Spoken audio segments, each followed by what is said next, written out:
지금 요 제대로 렌더링이 안 되는 문제는 우리가 제가 그리고 많은 사람들이 뭐 이렇게 되게 쉽게 헷갈리기 쉬운 부분이고 뭐 꼭 지금 이 문제뿐만이 아니라 우리가 쉐이더 프로그래밍을 할 때 굉장히 잘못되기 쉬운 부분인 것 같아요. 그래서 설명을 좀 드려보자면은 결론적으로는 어, 부호 하나를 바꿔주면 됩니다. 뭐냐면은요, 여기 calculate directional light 부분에 이 directional light의 디렉션을 여기다가 이렇게 마이너스, 그러니까 방향을 바꾸는 거죠. 바꿔서 저장을 보시면요, 예, 좀 카메라 위치를 바꿔서 조명을 이렇게 설정을 해보시면은 아까보다는 뭔가 좀 제대로 된 그림자가 렌더링이 된다라는 것을 확인을 하실 수 있을 겁니다. 그냥 그런가 보다 하고 넘어가시면 안 되고요. 이거에 대해서 좀 설명을 드려보도록 할게요. 자, 일단 첫 번째로 우리가 지금까지 그쵸 조명 효과 구현을 할 때 얘를 그냥 마이너스를 안 붙이고 했어도 사실은 이 주전자가 그냥 홀로 있을 때는 아무런 문제 없이 렌더링이 잘 됐었습니다. 좀 여기서 지금은 이제 쉐이더 코드 자체가 바꿔서 금방 확인할 수는 없지만 어쨌든 사실은 우리가 여기 지금 섀도우 계산하는 부분 구현해가지고 뭔가 이런 부분 추가한 거 말고는 별게 없잖아요. 그것들만 빼면은 기존에는 이 부분에 마이너스를 붙여주지 않아도 문제없이 렌더링이 됐었는데 그게 왜 그런지를 한번 설명을 해보자면 이런 겁니다. 이 주전자를 이제 그냥 주전자가 아니고 그냥 원으로 이렇게 표현을 해볼게요.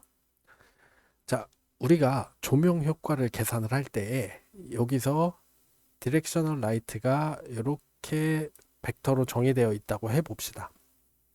자, 얘는 여러분들의 이해를 돕기 위해서 이 디렉셔널 라이트를 이 부분에서 이렇게 빛이 온다라고 생각하지만 사실은 뭐냐면요. 저 디렉셔널 라이트는 그냥 벡터거든요. 그냥 요런 화살표일 뿐입니다. 뭐 여기다 그리면 적절하지 않고 그냥 위치가 없이 방향만 가지고 있는 벡터예요. 근데 우리가 예를 들어서 조명 효과를 계산을 할 때 이 표면에 어떤 한 점을 생각을 해보면 얘 노멀 벡터는 이렇게 배치되어 있고 강의 시간에도 한번 설명드렸을 겁니다. 우리가 제대로 된 값을 계산을 하려면 이 L 벡터라는 게 이 표면에서 나가는 방향으로 정의가 되어 있어야 이 각도가 올바로 계산이 될 수 있습니다. 자, 만약에 우리가 L 벡터를 이렇게 반대 방향으로 계산을 했다고 해보면요. 말하자면 지금 빛의 방향이 완전 반대가 되는 거죠. 그러니까 원래는 L 벡터가 이렇게 계산이 되어야 되는데 우리가 이런 L 벡터로 계산을 했다고 하면은 지금 이 부분은 빛을 안 받는 부분이 되고 반대로 뭐 예를 들어서 이런 부분이 빛을 받는 부분으로 계산이 됐겠죠. 그러니까 L 벡터를 플러스 마이너스를 바꾸는 거면은 그냥 조명이 이 방향에서 비추는 거냐, 이 방향에서 비추는 거냐만 달라지는 거고, 어쨌든 조명 효과 자체는 제대로 계산이 됩니다. 지금까지는 그런 상황이었어요. 근데 문제는 뭐냐면은 우리가 그림자를 계산을 하려고 할 때에는 조명이 여기에 있냐, 여기에 있냐를 정확하게 정의를 해주는 게 중요하거든요. 그래서 한번 흐름을 한번 따라가 볼게요. 우리가 먼저 처음에 이 디렉셔널 라이트의 방향 벡터를 이 두 번째 텀이거든요. 2, 1, 마이너스 2라는 벡터로 정의를 해뒀습니다. 뭐 간단하게 뭐 x, y 오른손이니까 요게 g라고 해보면요. 요 2, 1, 마이너스 2라는 벡터는 x 방향으로 둘, y 방향으로 하나, g 방향으로는 마이너스 2니까 이렇게 아래 방향으로 향하는 요 벡터가 라이트 벡터로 정의를 한 거예요. 자, 근데 문제는 뭐냐면요. 자, 그러면은 우리가 이 벡터를 조명이 이렇게 비추는 걸로 정의를 할 거냐, 이렇게 비추는 걸로 정의를 할 거냐는 우리 마음대로 정할 수 있습니다. 여기다 마이너스를 붙여서 계산을 하면은 이런 조명이 될 수 있는 거죠. 근데 문제는 우리가 요 뎁스맵을 렌더링하는 코드에 가서 보면요. 조명의 위치를 어떻게 간주해서 계산을 했냐. 뎁스맵이 아니라 디렉셔널 라이트죠. 여기였죠. 어떻게 정의를 해서 계산을 했냐면요. 요 부분을 아, 좀 주의해서 보셔야 되는데요. 이렇게 계산을 했습니다. 자, 보세요. 요 디렉션이라는 게 아까 얘기했던 2, 1, 마이너스 2거든요. 자, 요 벡터를 마이너스를 해가지고 네가티브 디렉션이라는 벡터를 만들었습니다. 즉, 요 네가티브 디렉션은 지금 값이 마이너스 2, 마이너스 1, 2거든요. 그리고 요 값을 뭐죠? 여기 룩겟 함수에 i 부분에다가 정의를 해뒀습니다. 그쵸? 그 얘기는 무슨 얘기냐? 만약에 우리가 이 조명을 아까 그렸듯이 마이너스 1, 1, 마이너스 2라는 이런 벡터로 정의를 해뒀으면은 우리가 얘를 뒤집은 요 벡터 여기가 조명 위치다라고 정의를 해두고 뎁스맵을 렌더링 한 거예요. 이해가 되시나요? 자, 우리가 조명 벡터를 이렇게 정의를 했으면 조명의 위치는 여기다. 그러니까 좀 애매하게 그리긴 했는데 반대 방향으로 정의를 한 겁니다. 자, 그러면은 어떤 얘기가 되죠?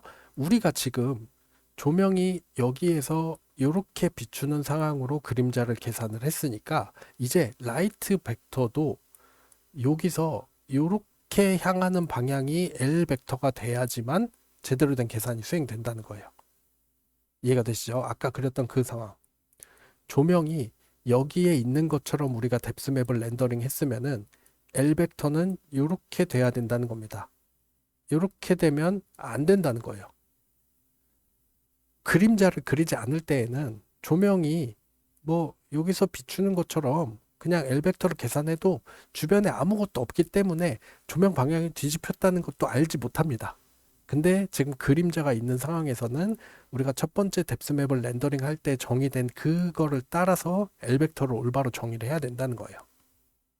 자, 조명이 여기에 있으니까 L 벡터는 요런 방향이 돼야지 되는 거고 요런 방향이 돼야 되는 거고 우리가 처음에 그냥 정의한 요 마이너스 아니죠. 2, 1, 마이너스 2를 뒤집어 가지고 L 벡터로 사용을 해야 제대로 된 조명 벡터 계산이 된다는 겁니다.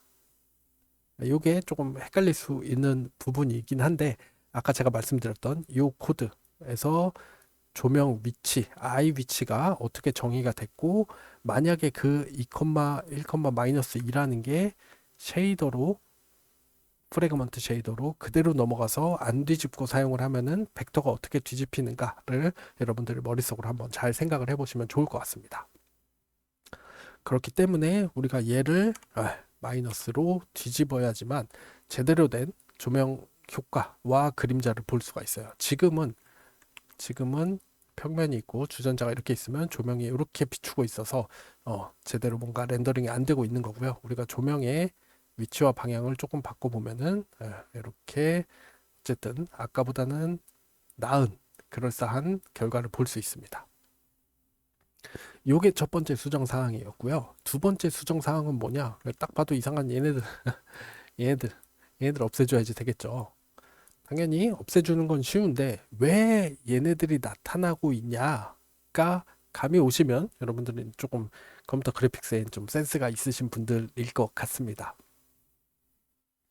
자, 결론적으로 얘를 수정을 하는 부분은 우리가 요 뎁스맵에서 이 뎁스맵의 텍스처 파라미터를 설정을 할 때 지금 리핏을 설정했기 때문입니다. 자, 리핏이라는 거는 뭐냐? 우리가 이 텍스처 파라미터가 범위를 벗어났을 때 이 0, 1 범위의 텍스처 좌표 값을 반복해서 붙일 거냐? 그냥 끝에 값으로 간주해서 쭉 끝 값으로 쓸 거냐? 이런 것들을 설정을 하는 부분이었잖아요. 결과적으로 지금 카메라는 내가 보고 있는 요 위치가 카메라인 겁니다. 카메라가 요 부분을 렌더링 할 때에 여기가 그림자여야 하는지 아닌지를 판단을 할 때 역시나 뎁스맵을 사용을 해서 렌더링을 하게 됐는데, 원래 뎁스맵의 이 영역에는 값이 없는데 이 영역에 있는 값을 계속 리핏해서 샘플링 해가지고 사용을 하고 있기 때문에 얘네들이 그림자로 계속 판별이 되고 있는 겁니다. 그래서 실제로 딱 이 부분 0, 1 사이의 범위에서만 텍스처, 그러니까 뎁스맵 값을 샘플링을 하고 나머지 부분에서는 이 끝에 값을 사용을 하는 게 현실적인 장면을 만들어내는데 필요하겠죠. 그래서 제가 일부러 리피트로 설정을 해뒀었는데, 이 장면을 보려고 이 부분을 클램2 뭐 보더로 하든 엣지로 하든, 엣지로 하죠. 엣지로 수정해야지만 저런 반복되는 패턴이 나타나지 않게 됩니다. 네, 보시다시피 이렇게 한 번만 나타나는 걸 보실 수 있어요. 자, 그 다음에 마지막으로 하나 남은 부분은 사실 강의 시간에 얘기를 했던 부분이기 때문에 여러분들이 이해를 하실 수 있을 겁니다. 여기 보이시는 요, 좀 확대를 해볼까요? 요 패턴, 요 패턴이 딱 마지막으로 보여야 되는, 수정해야 되는 이상한 부분인 거죠. 그렇죠? 원래는 그림자가 아니어야 된 영역의 일부분들이 그림자 영역으로 보이는 걸 볼 수 있고, 요거는 우리가 저 샘플링 과정에 뭐 에일리어싱 때문에 나타나는 문제다라고 강의 시간에 설명을 드렸을 겁니다. 그래서 다음 영상에서 이 부분을 수정을 해보도록 할게요.